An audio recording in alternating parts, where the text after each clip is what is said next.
Türkiýanyň 13-nji sentýabrda Türkmenistanlar üçin wizasyz seýahat düzgünini ýatyrmagy bilen türkmen raýatlarynyň daşary ýurt döwletlerine esasy çykylgasy bolan Türkiýe barýan ýolunyň öňü baglanýan mahaly türk ýuristi täze wiza talabynyň Türkiýede öňden bäri ýaşaýan Türkmenistanly migrantlaryň durmuşyny oňoýsuz kynlaşdyrjakdygyny aýdýar. Prezident Recep Tayyip Erdoğan'ın Türkmenistanyň adaty raýatlarynyň Türkiýe wizasyz seýahat düzgünini ýatyrmak barada gol çeken karary 14 sentýabrda Türkiýanyň döwlet portalyna çap edilen güni güýje girdi. Birazadol 3 sentýabrda Türkmenistanyň Daşary işler ministrligi Türkmen tarapynyň Türkiýe Respublikasynyň döwletinden türkmen raýatlary üçin durly görnüşli wiza düzgüniniň girdilmegini soranlygyny ma'lum etdi. Esem täze düzgün Türkmenistanyň raýatlaryna, hususan Türkiýede öňden bäri ýaşaýan türkmenistanlaryň durmuşyna nähili täsir eder. Düýb Istanbulda ýerleşen Türk Permit Hukuk Geňeşdarlygy firmasynyň başlygy ýurist Murat Erşahin 15 sentýabrda da radiosyna beren telefon interwýusynda täze wiza talabynyň Türkmenistanly migrantlaryň Türkiýedäki durmuşyny mundan ewele kynlaşdyrjakdygyny aýtdy.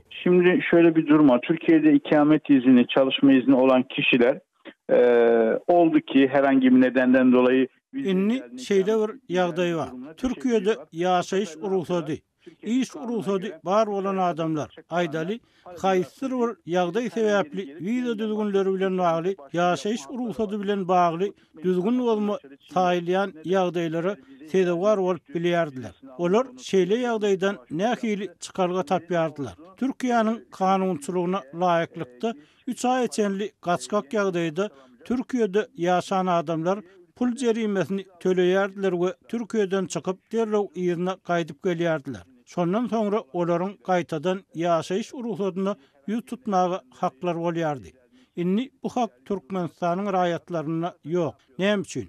Sebäbi egerde Türkmenistanyň raýaty wiza bilen bagly düzgün bolmalary ýol beren bolsa, aýdaly meselem wizasynyň möhletini uzaltmagy ýatdan çykaran bolsa ýa-da ýüz tutmany ýalňyş ýerine ýetiren bolsa, ol mundan beýlek 3-nji bir ýurda girip çykyp gaýtadan ýaşaýyş urusadyna ýüz tutup bilmeýär. Olar baran ýurduny Türkiýanyň wizasyny alyp ýerine gelmeli bolarlar.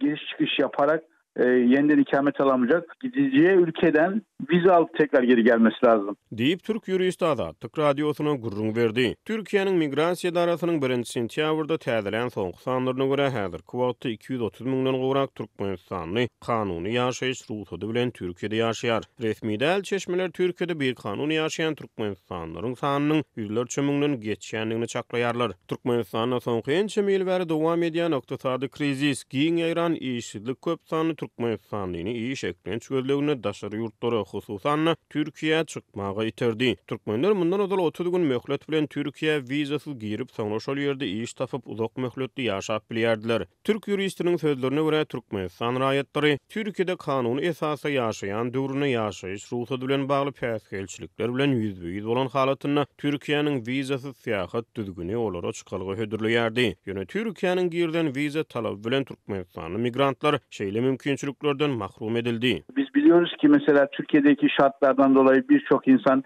işte Kıbrıs'a, Dubai'ye çalışmaya Polonya'ya bilýär. Meselem Türkiýedäki şertler derarly bir topar adam Kipr'a, Dubai'ye, Polşa işlemäge gitdiler. Olaryň çagalary, aýallary bärdi. Türkiýede galdy.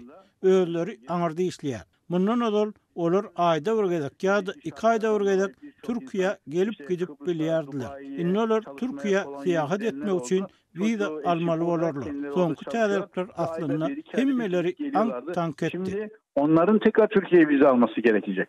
Yani herkes bir şaşkınlık içinde aslında bu konuyla ilgili. Deyip Erşahin aýtdy. Türkmenistana ykdysady krizis we giň ýaýran işçilik sebäpli iş gözlegine Türkiýe baryp kazanç etmäge, maşgala eklemäge çalışýan köp sany Türkmenistanly Türkiýede hem ýyllar boýy durly kynçylyklara sedewar boldy. Ýene şeýle kyn pursatlarda olar türkmen häkimetleriniň Türkiýedäki konsulluk işgärleriniň öýellerine ýeterlik ýardam bermeýänliklerini aýdýarlar. Global koronavirus pandemiýasynyň fonuny 2020-nji ýylyň bahar aýlaryna Türkiýede ýaşaýan onlarça Türkmenistany zäherlenip aradan çykdy. Olar Istanbulyň bir gonamçylygyna jaýlandy. Galy berse-de Türkmenistanlaryň pasport meselesi köp ýyl bäri migrantlary Türkiýede çykgynsyz ýagdaýa salýar. Pandemiýadan odalyk ýyllarda daşary ýurtlarda ýaşaýan Türkmenistanlar pasportlarynyň möhletini uzaltmak üçin Türkmenistana sapar etmeli bolýardy. Pandemiýanyň getiren kynçylyklarynyň arasyna Türkiýede ýaşaýan Türkmenistanly migrantlaryň arasyna Türkmen hökümetine garşy protest hereket hem emele geldi. Tabii ki ekonomik sıkıntılar da çok fazla.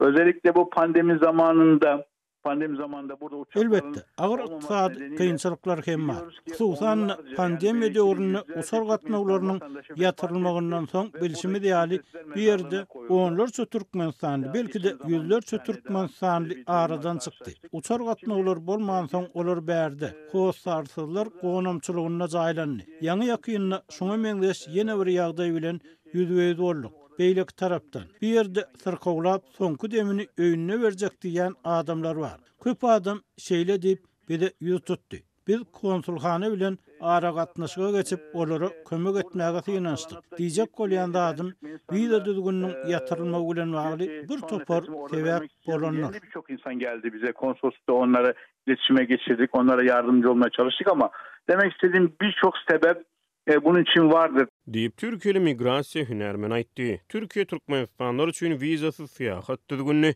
2007-nji ýylda girdipdi. Balkan velayetinin Türkmenbaşy şäherinde unyň, ýumurtanyň, paýta ýagynyň, dürli mal etleriniň we towuk etiniň gytçylygy emele geldi. Adatlyk radiosynyň bu barada maglumat berýän habarçysy bu önümleriň gytçylygyny diňe döwlet dükanlarynda däl, ýa-da şäheriň ähli bazardyr söwda nokatlarynda görse bolýandygyny aýdýar. Onuň maglumatyna görä yerli ýaşaýjylar hepdäniň başyndan bäri dowam edýän bu gytçylygy ýurdun garaşsyzlyk taryhynda görülip eşidilmedik gahatçylyk häsiýetlendirýärler. Bazarlarda we et dükanlarynyň öňünde ulan owatlar emele geldi. Her ele diňe yarım kilo et satylýar. Et ýerden sagy 8-de satylyp gutarýar we şondan soň tapdyrmaýar. Ýumurtka umuman ýok. Diýip efirde atlandyrylmasyzlygyny soran yerli ýaşaýjy 14-nji sentýabrda habarçymyza gurrun berdi. Bu gytçylyk şäheriň bazarlarynda gazak unynyň bahasynyň tas 2 hisse ýokarlanmagyna hem getirdi.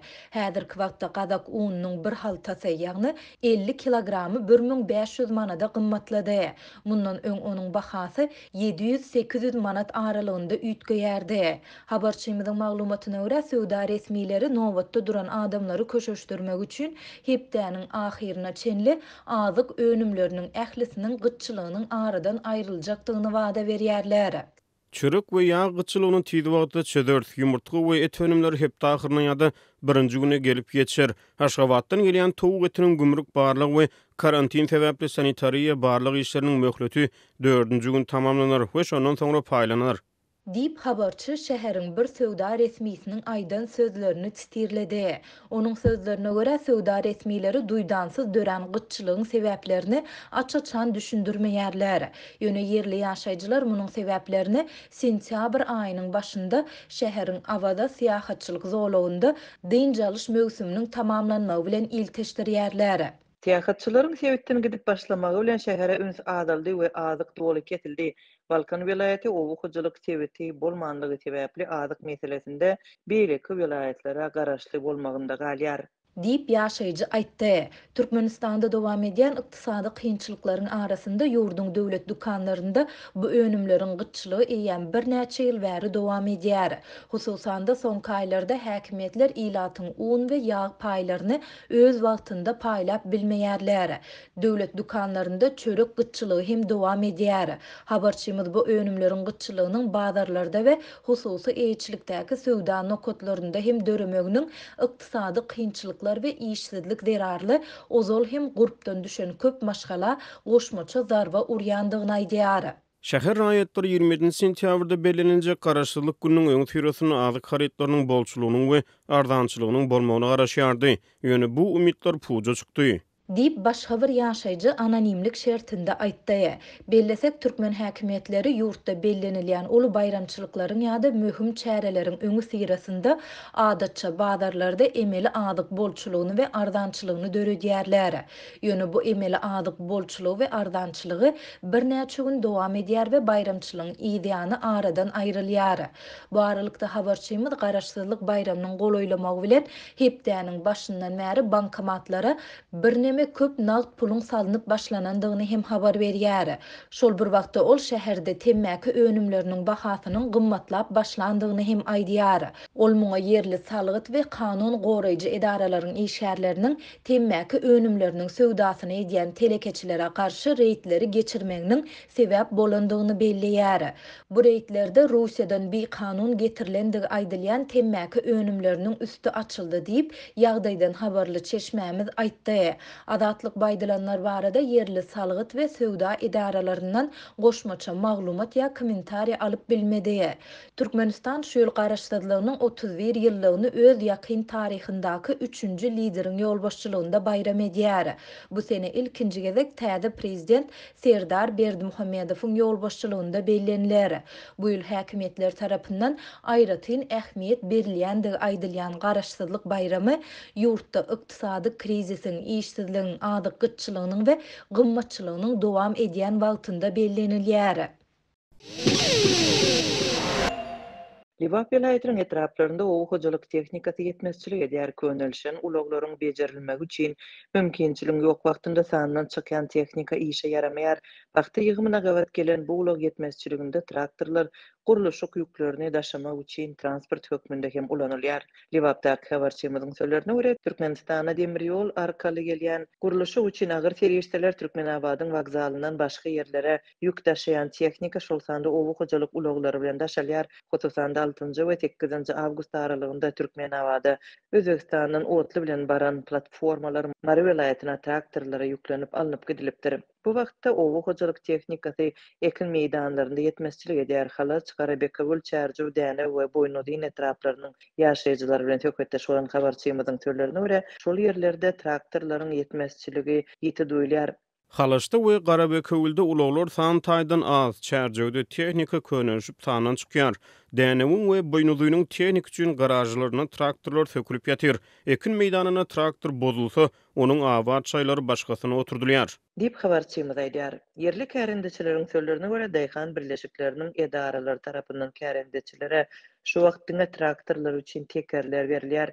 Emma olar oturtmak we ýelledip sazlamak üçin paxta meýdanlaryndaky garajlaryň özlerinde mümkinçilik ýok. Netijede sürüjüler ençeme kilometr uzaklykdaky hususy ulaglara hyzmat edýän kärhanalara baryp tekerlerini öz hasabyna oturtmaly we ýygyna dolanmaly bolýarlar. Habarçy traktorlar üçin başga gurallary sürüjüleriň öz hasabyna satyn almaga mejbur bolýandygyny aýdýar. Traktoryň şaýlary bazarlarda açyk satylýar, emma söwdägärler traktor şaýlaryny gymmada satýarlar. Traktor sürüjüleri bolsa gerekli şaýlaryny satyn aljak bolup ulaglar üçin niýetlerin salyarkasyny satmaly bolýarlar. Dip habarçymyz aýdýar. Onuň sözlerine görä owu hojalyk tehnikasy üçin zerur ätýaşlyk şaýlaryna garanda ýanygyç wagtal berilýär. Türkmen hökümeti owu hojalyk puwdagynyň ýygyderlösýänligi barada ýyllar boýy hasabat berip gelýär. Döwlet habar beriş serişdeleri daýhanlaryň önümçiligi üçin ekli zerurluklar şol sanda tehnika bilen dolu üçin edilýänligini habar berýär we telewizionyada täze tehnikany görkezýär. Kärendeçiler bolsa tehnikanyň tohumyň suwuň ýetmezçiliginden kösenýänligini hatyryň azlygy sebäpli hökümeti bergili galýandygyny aýdýarlar. Soňky ýyllarda kärende ýerlerini taşlap daýhançylykdan el çekýän hojalyklar hem köpeldi. Türkmen daýhanlary ýyllar boýy tehnika ýetmezçiligi ýaly kynçylyklardan kösenýärkä problemalary boýun almaýan Türkmen hökümeti odalky ýyllarda bolşýaly şu gezek hem bol hatyly garaşýar. Bir aý bäri vilayatlarda dowam edýän paxta ýygym kampaniýasyna ýangy ýakynda resmi badalga berildi. Ahal Balkan, Mary we Liwap vilayatlarynda 7-nji sentýabrda nowatdaky paxta möwsümi resmi taýdan başlandy. Daşoğuz vilayatynda paxta ýygym möwsümi 14-nji sentýabrda başlanar. Resmi maglumata görä şu ýyl ýurtda 580 000 hektar meýdana gowa çekilipdir we 1 250 000 tonna paxta ýygmak göz öňünde tutulýar.